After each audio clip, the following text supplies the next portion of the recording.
Overworked, undervalued, and burned out. The truth about India's toxic work culture you need to hear. Guilt of asking for leave. Indians on 90-hour work weeks and toxic bosses. Across industries, employees are grappling with toxic workplaces that prioritize profits and performance over mental well-being. The toll is evident and devastating. Take Swati Bose, for instance. She was ecstatic after securing a role at a digital marketing firm following a rigorous interview process. Her first day was filled with smiles, introductions, and the promise of growth. But in just 5 days, her optimism turned to despair. The welcoming environment gave way to a toxic culture, leaving her in tears. Eventually, she resigned, her mental health spiraling into depression.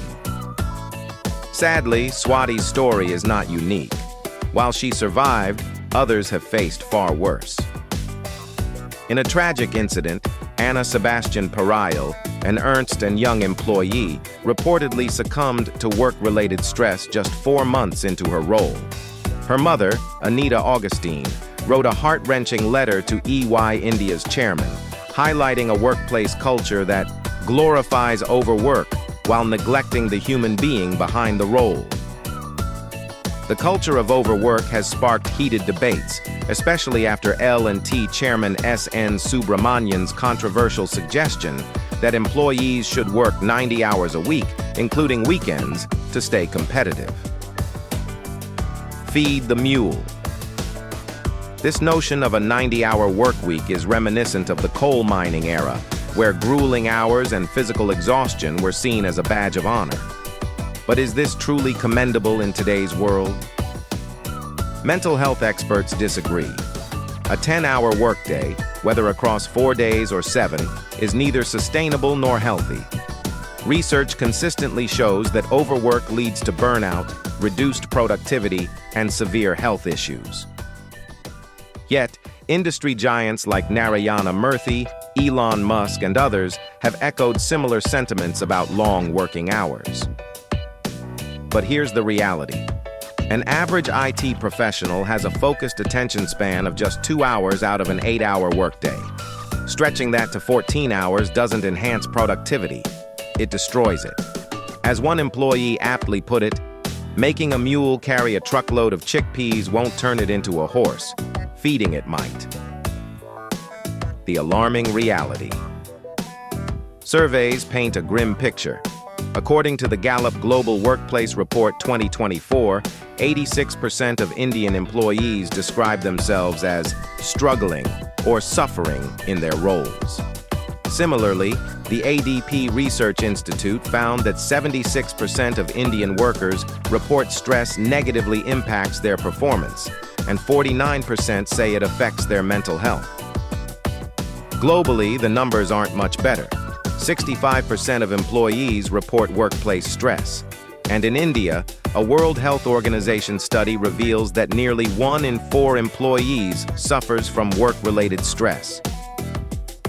Countries with fewer working hours often achieve better results, says mental health counselor Shreya Kaul. When employees are well rested, both mentally and physically, their productivity soars. Companies must reshape their policies as younger generations demand better work-life balance. The generational divide. Generational differences are at the heart of this cultural clash. Older generations were taught that hard work equates to success, a mindset that glorifies overwork.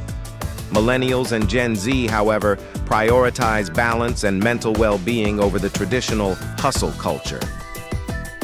But resistance to change is palpable. Younger professionals often encounter age-based discrimination as senior leaders dismiss new ideas and undervalue their contributions.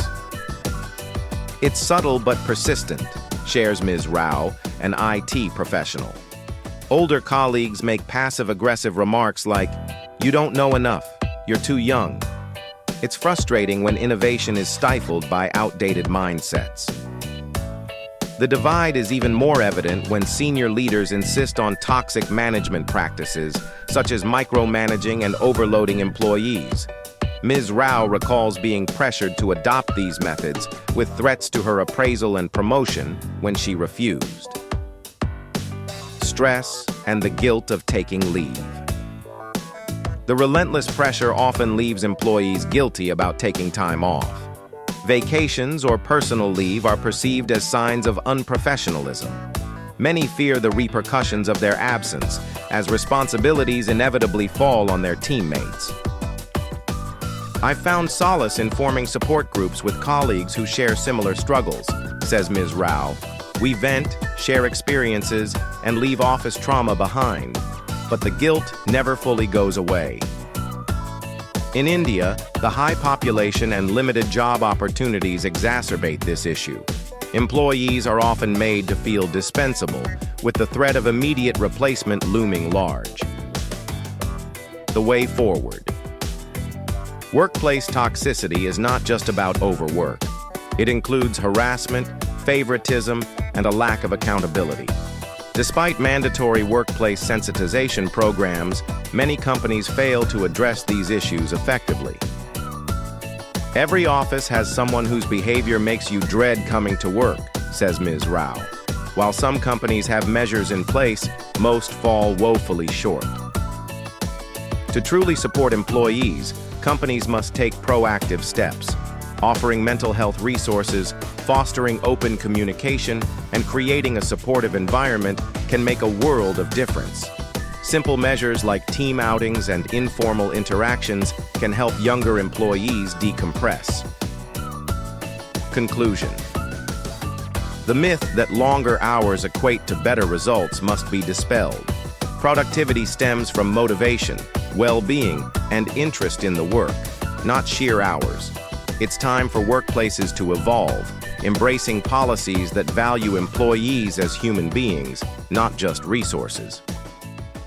After all, a healthier workforce isn't just a moral imperative, it's a business one. If you found this video valuable, please hit the like button and subscribe to the channel, and set the bell icon to all for notifications. Feel free to leave a respectful comment. Vulgar or inappropriate comments will be blocked. See you in the next video.